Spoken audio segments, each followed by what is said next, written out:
Hi everyone, Stage 2, and I'm here with Icy after his first match in the VCT Americas League in 2025. So, I just wanted to quickly just brush on the match against Lao today. How was that for you? Because it started off pretty strong, one round away from winning map one, but then kind of just fell apart. So, talk to me about that series. Both maps. We had a lead on both maps, so we were feeling good going into the game. Even in the game, like it always felt winnable. Like there was a lot of rounds that could have gone either way, and I think that we ended up losing like some of the rounds toward the end of the game, like the 3v3s, 2v2s. So I think if we just closed out some more rounds, like those games were definitely both winnable. I think we're feeling good going into our next games, just because those games were winnable, and I know Loud's a good team. So yeah. Mhm. And I kind of wanted to ask you just about the off season going in from 2024 to 2025. You had a breakout year in 2024 where you went to two international events, placed really well in both of them, and then uh, it was kind of revealed that you wouldn't be continuing with G2. So, kind of just talk to me about receiving that news and then how you navigated, a 3 to 4 month period trying to like find a team or what your next steps would be. It was definitely tough news to hear. I felt like we did pretty good last year under G2, but I understand their decision. And, I know Jogmo's a great player. Those guys are all great players. I think G2 is pretty good. And I think that, for me, I'm looking forward to playing them a lot. I feel like I've been improving in the offseason and I'm meshing well with the EG guys. So I think you guys will all see me at a better, state than I was in G2. Because I know some games I was not playing at my best. So I think going forward with EG, I think I'm just looking forward to playing them. That's all I'm looking forward to right now. I just want to play G2. Yeah, what were the things that you improved upon during that off season? Because you had a lot of success with G2, but like you said, there were some maps or moments where you weren't playing your best. What did you work on specifically? Like specifically, I would say a lot of the game is mental, and so the mental aspects of everything, I feel like I've improved upon. Not tilting. Just being like dialed in on the right things. Just in game, just focus on the right things. Making sure that we're winning the rounds. And even if I'm playing bad, to not like overthink it. That's one of the main things. Like sometimes if I have a rough start, like I feel like as a duelist player and like other duelists feel this too. Like if you don't want the rough start, if you get a hot start, you're gonna over peak, just like confident, swing everything. But that's like the main thing, just like the mental aspect of the game. I think that's what I've improved on. How do you stay mentally in control in between rounds or just during periods where it can be a bit tough to remember some of these things about just remaining in control and just remaining calm? I would say after the round, you can be as tilted as you want, but once it gets into the freeze time of the next round, that's when you gotta mentally reset and just focus onward. Like that round already happened. You can't change the past, so you just gotta focus on the future. And then, let's just kind of just jump back because you joined EG, and this is a team that you were a part of, as a sub back in 2023.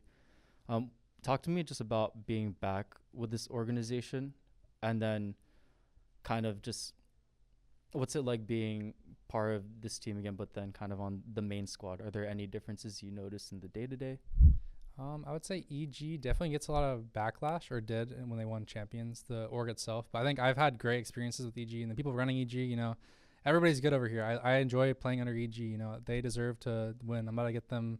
I want to get them another championship. But like being on the reserve team versus the main team, I would say like the big differences. I was playing at home on the reserve team, and all my teammates were in LA with the team. So I would say just actually seeing the office that I would always hear about. Playing in the office, playing under Potter, who I know is a great coach. It just feels like surreal just to actually practice with them in person. Yeah, because I do remember the B team being a lot of them being in LA. Where were you playing out of? Like, where's your original home base? I'm from Indianapolis, so Indiana. So yeah, that's where I was playing. That's where I grew up. That's where all my family is. So yep. Oh, that's a very big weather change. That's like Yeah. what it'd be 20 degrees right now.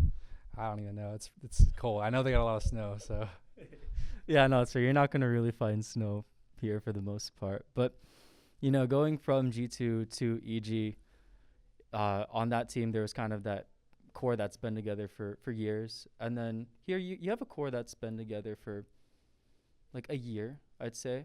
So, kind of slotting into this new team, what are some of the biggest adjustments that you'd have to make? Do you have to kind of step up more in your play style? Do you have to go out of your comfort zone? Like, talk to me about the adjustment into the EG system versus G2?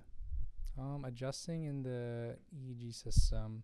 I think Josh at G2 and Potter at EG, they're both great coaches, and playing under them is just a crazy feeling, like these people are so experienced and they know so much about the game. So I'm learning a lot, but I would say a lot, this is just kind of like me. I feel like I'm like digesting information differently. And, just recently I was just like focusing on like my role. I felt like on G2, I was trying to do more than my role and like compensate for like comms and like make sure like I'm getting all of the information out and like communicating.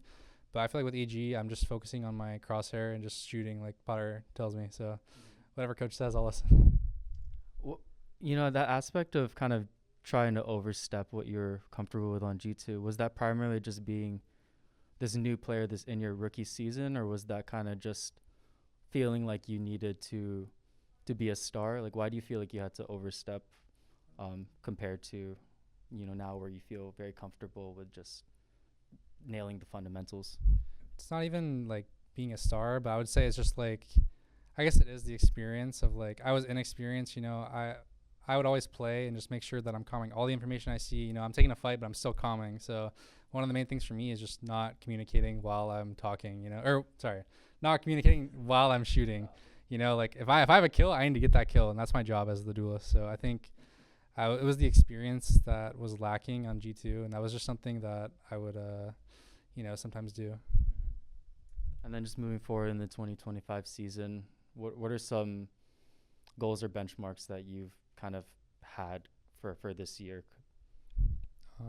The main thing, I want to get back to the international stage, and yeah, it'll be tough being in the lower bracket. We lost to Loud, but I think the games today showed how good we could be. I know Loud's a great team, and I think if we close out some of the rounds that we were not winning, on split, we didn't win any pistols, so that could help winning a pistol or two, But yeah, definitely getting back to the international stage and winning a trophy. That'd be exciting.